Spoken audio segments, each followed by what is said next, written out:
Servus Leute! Ja, heute geht ein lang gehegter Wunsch von vielen Happy Huhn-Zuschauern in Erfüllung. Ich mache endlich einen Beitrag über das französische Pressehuhn und habe hier auch schon einen schönen Presshahn auf dem Arm. Und ja, es ist eine sehr interessante Rasse, die vor allem in Selbstversorgerkreisen viele Fans hat. Ich war einige Jahre lang skeptisch, das wissen einige von euch vielleicht. Denn ich hatte tatsächlich, als ich mit Happy Huhn anfing, im Freundeskreis einige Züchter, die schlechte Erfahrungen mit den Presshühnern gemacht haben. Gerade was so uneinheitliche Aufzuchtergebnisse anbelangt, aber auch die Krankheitsanfälligkeit. Und es ist aber so, in den letzten Jahren dürfte sich da einiges gebessert haben. Wir haben jetzt auch im deutschsprachigen Raum wirklich tolle Zuchttiere und einige super Zuchtlinien bei den Selbstversorgern und Hühnerzüchtern. Und ja, ich bin da heute zu Besuch bei der lieben Karin Reiter im Salzkammergut und die wird uns jetzt noch ein bisschen mehr zu dieser französischen Hühnerrasse erzählen. Hallo, ich bin die Karin von Rassegeflügelzucht Reiter. Vielleicht kennt ihr mich schon von Instagram. Ich möchte euch heute ein bisschen was über die Pressehühner erzählen. Die Press sind eine typische französische Rasse. Und was da das Lustige dran ist, sie haben die eigentlich in die französischen Farben gezüchtet. Also der Kamm ist für rot, das Huhn selber ist weiß und die Läufe sind blau. Es ist ein Huhn, das was wirklich zu den Zweinutzungsrassen gehört. Hauptsächlich haben sie es aber eigentlich wegen der Fleischqualität auch gezüchtet. Die haben eine sehr exzellente Fleischqualität. Und es gibt verschiedene Linien. Es gibt ein bisschen eine leichtere Linie, die dann ein bisschen mehr legt. Und dann gibt es wirklich fast Linien, die was man schon fast als Mastgeflügel bezeichnen kann, die was dann richtig Gewicht auch kriegen. Also die Hennen von mir, die haben jetzt so circa 2,5 bis 3 Kilo. Und der Hahn kann dann schon einmal bis zu 4 Kilo kriegen.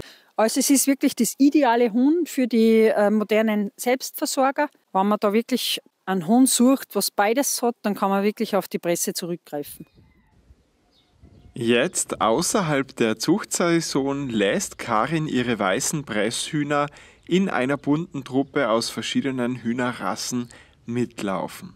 Und da sind zum Beispiel auch Marans und Zwergmarans dabei. Das sind jetzt diese schwarz-kupferfarbenen Hühner und Hähne, eine weitere französische Hühnerrasse.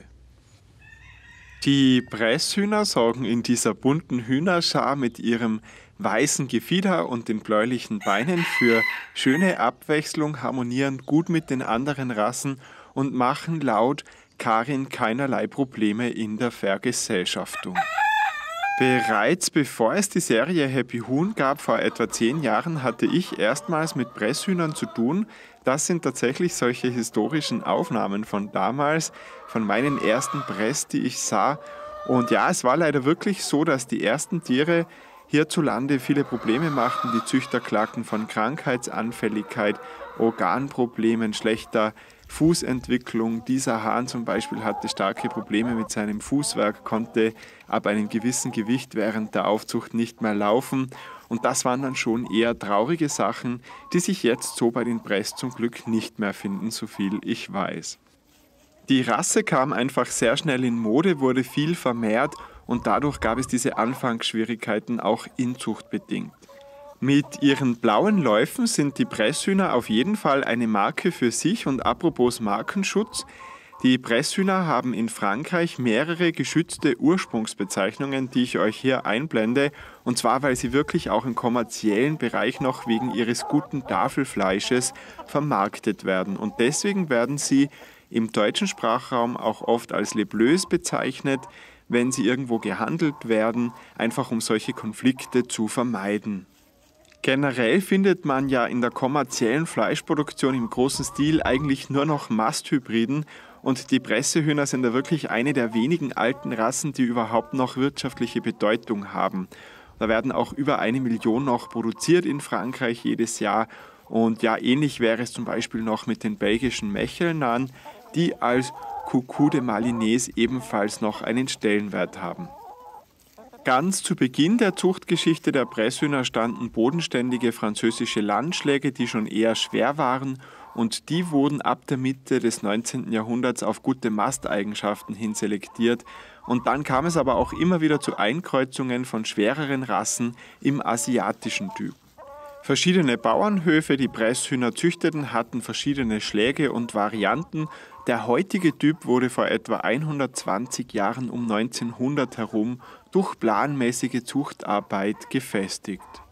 Genug Geschichte, wir schauen jetzt wieder zur Karin und die zeigt uns jetzt auch den Stall ihrer Presshühner und wir schauen mal, ob die vielleicht heute auch schon Eier gelegt haben. Sie gelten ja durchaus als gute Winterleger und ja, ich habe Glück. 2 Presshuhneier sind in den Nestern und da sieht man jetzt auch schön, die sind cremefarben, sollten mindestens 55 Gramm Eigewicht haben, besser wäre mehr. Und ja, die Legeleistung, die ist recht variabel, gerade die fleischbetonten Linien legen weniger, aber die Zweinutzungslinien sollten bis zu 200 Eier in der ersten Legeperiode schaffen. Ich habe ja bisher hauptsächlich Hennen von der Karin gezeigt, jetzt schauen wir uns auch mal Karins Zuchthahn an, versteckt sich hier hinter den Buten. Ein wirklich hübscher Kerl, also der gefällt mir auf den ersten Blick, bei dem sehen die blauen Läufe auch besonders intensiv aus. Durchaus können die Presshähne auch elegant wirken, trotz ihres Gewichtes, aber das Schwanzgefieder ist jetzt nicht allzu lang besichelt, dafür aber schön gebogen und ja, ich finde, es passt einfach zu dieser Hühnerrasse. Wunderschöne euganeische Zwergbutten hat Karin da auch. Ja, die Press sind ja noch nicht standardisiert für die Ausstellungszucht, daher gibt es jetzt oft auch etwas uneinheitliche Kämme und generell werden sie eben nicht so stark auf das Aussehen selektiert, sondern vielmehr auf die Nutzeigenschaften. Und so klingt der Krähruf. So, ich habe da jetzt meinen Presszuchthahn. Der ist im Blutsfremd zu meinen Hennen, was da schon wichtig ist, weil es doch schon sehr wenig Linien gibt oder in Österreich generell wenig Presszüchter. Und sie werden wirklich schwer, also er hat schon ein ordentliches Gewicht und wenn er jetzt nur ein paar Hennen hat, dann kann es halt natürlich schon sein, dass die Hennen vom Treten her dann einmal relativ schnell knockert sind am Bugel. Also man sollte schon schauen, dass man es dann entweder nicht das ganze Jahr beieinander lässt oder ihm dann einfach wieder Hennen dazu gibt. Also das ist schon wichtig.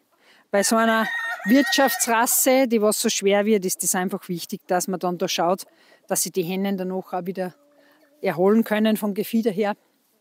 Und ja, so ist er recht ein netter Kerl. Ich hoffe, es bleibt so. Man hört ab und zu, dass die Pressehähne dazu neigen, dass ab und zu ein bisschen aggressiv werden. Also ich hoffe, dass das bei mir, also mir war jetzt noch nichts aufgefallen, dass er irgendwie Anzeichen macht. Und ich hoffe, dass das so bleibt und dass er auch zu den Hennen dann brav ist. Also ich habe ja bei den Hennen eine Splash-Henne dabei. Es gibt bei den Presse, ist eigentlich der Hauptfarbschlag ist das Weiß. Dann gibt es eben nur Splash und Blau. Ich habe schon von ein paar Züchtern gehört, dass die Weißen auch die schwersten wären. Also bei mir ist auch die Splash-Henne ein bisschen leichter wie die anderen. Das ist mir gleich mal aufgefallen. Genau, und dann gibt es noch die Press Gris, die mit der Flockenzeichnung. Und die zeigt euch jetzt der Robert noch. Die Press Gris sind wirklich sehr hübsch mit ihrer schwarzen Flockenzeichnung.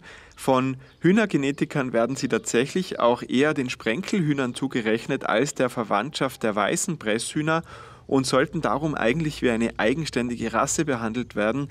Genauso dürften die ursprünglichen schwarzen Presshühner wohl eher näher mit spanischen Hühnerrassen verwandt gewesen sein. Ich möchte jetzt noch ein bisschen auf die Wesenseigenschaften und auf die Haltung der Presshühner näher eingehen.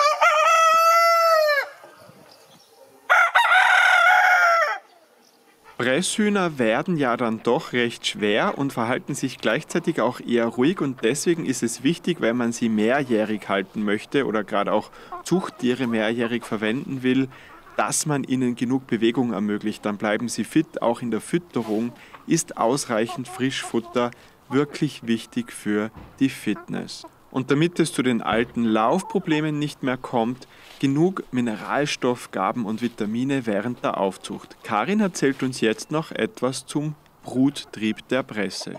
Also zum Charakter kann ich sagen, es ist eine recht ruhige Rasse und sie werden auch recht zutraulich. Also was den Bruttrieb anbelangt, liest man eigentlich sehr unterschiedliche. Also manche schreiben, dass sie überhaupt nicht brüten, aber ich muss sagen, ich habe jetzt im ersten Jahr schon ein Glück gehabt. Also ich war selbst ein bisschen verwundert, dass so eine Zweinutzungsrasse wie die Bresse dann auch wirklich den natürlichen Instinkt noch haben, dass die da jetzt brüten wollen. Also ich bin jetzt gespannt, wie es mir mit dieser Rasse geht. Ich werde euch gerne am Laufenden halten auf meinem Instagram-Kanal. Also die französischen Hühnerrassen, was die gezüchtet haben, sind wirklich sehr wichtige Rassen dabei, auch wie die französischen Marans, die ja auch sehr beliebt sind bei den Leuten. Und die darf man nicht unterschätzen. Da kann ich Karin nur zustimmen, die französische Hühnerzucht hat Großes geleistet.